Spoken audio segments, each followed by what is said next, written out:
Hello दोस्तों। Good evening, नमस्कार। आप सभी का एक बार फिर से बहुत बहुत स्वागत है आप सभी के अपने यूट्यूब चैनल परीक्षा की शिक्षा में। उम्मीद करता हूँ, आशा करता हूँ आप सभी जो स्वस्थ हैं, कुशल मंगल है, अपनी तैयारी जो अच्छे और बढ़िया तरीके से कर भी रहे हैं। तो जो भी क्लास में फर्स्ट टाइम है, पहली बार है, नए हो, सभी को पता है हमारे चैनल की बीएड प्रवेश परीक्षा 2025 की जो आपकी तैयारी साथ रेगुलर बेसिस पे करवाई जाए। तो जिसे भी तैयारी पूरी करनी है, कंप्लीट करनी है, चैनल को सब्सक्राइब करके आप लोग हमारे साथ जुड़ जाइए। क्लास का समय देखिए, जीके जीएस की जो है सुबह 10 बजे डेली देखने को मिलती है। रीजनिंग की जो क्लास है दोपहर को 1 बजे देखने को मिलती है। कला वर्ग की जो क्लास है शाम को 4 बजे देखने को मिलती है। और हिंदी की जो क्लास है शाम को 7 बजे आप सभी को हमारे चैनल पर देखने को मिलती है। आप सभी को इसी टाइम पर क्लासेस से जुड़ना, अपनी तैयारी को जो है पूरा और कंप्लीट करना चाहते हो, ठीक है।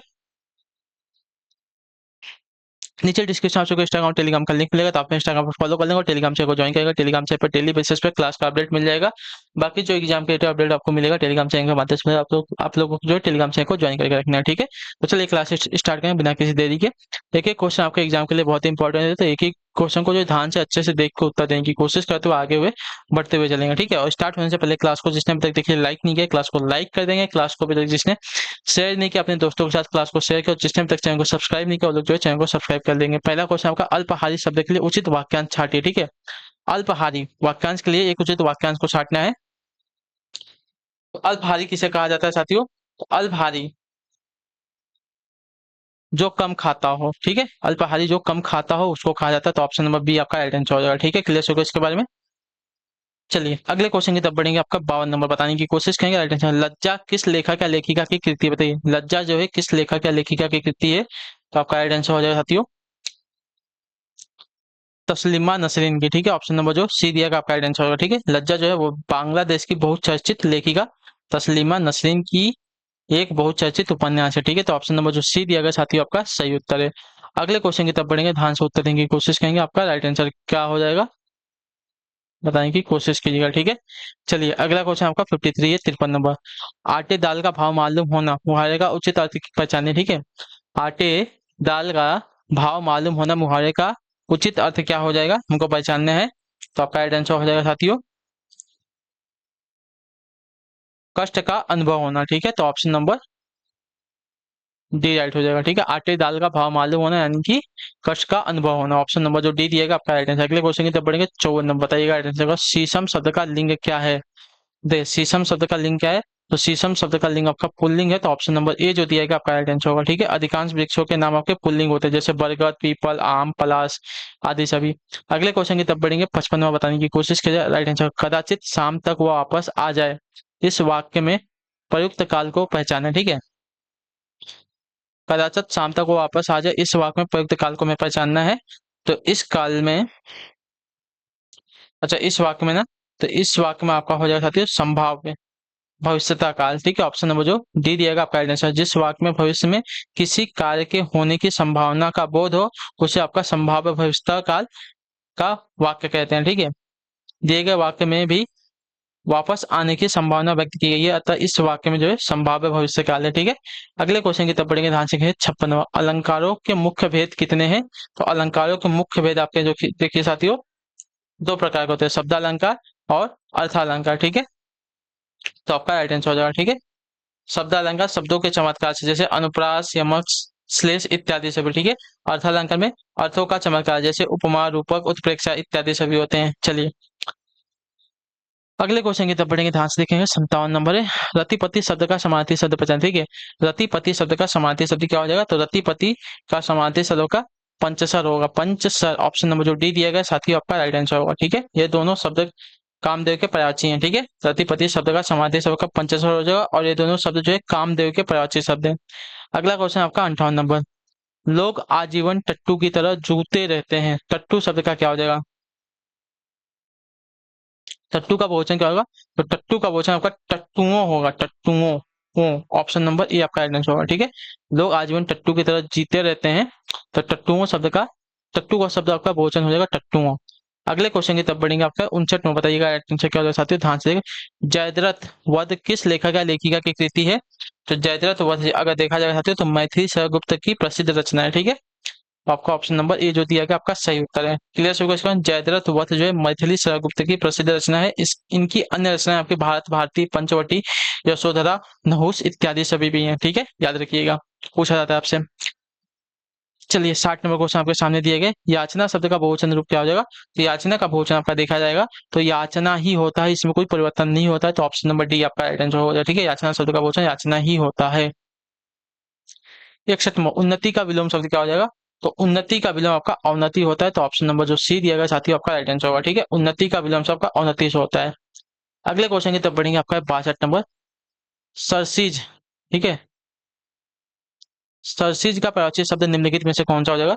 तो सरसीज का प्रयोज्य शब्द का देखा जाएगा तो नलीन, ऑप्शन नंबर ये राइट हो जाएगा। ठीक है, सरसीज का प्रयोज्य शब्द का नलीन है, ये दोनों कमल के प्रयोज्य शब्द है। ठीक है, तो ऑप्शन नंबर ए आपका राइट है। अगले क्वेश्चन की तरफ बढ़ेंगे 63 नंबर उत्तर देने की कोशिश कीजिए। राइट आंसर का दिए गए विकल्पों में से विपिन का समानार्थी शब्द कौन सा? बताइए, विपिन का समानार्थी शब्द कौन सा हो जाएगा? तो विपिन का समानार्थी शब्द का देखा जाएगा तो आपका कानन है, ऑप्शन नंबर ये आपका राइट हो जाएगा। ठीक है, विपिन का समानार्थी शब्द का कानन है, ये दोनों वन के पर्यायवाची शब्द है। ठीक है, वन यानी कि जंगल के पर्यायवाची शब्द है, वन जंगल। चलिए 64 बिल्ली शब्द का पुल्लिंग क्या होगा? तो बिल्ली का बिलाव होगा, बिल्लो होगा, बिलाव ओ होगा या बिल्ला होगा?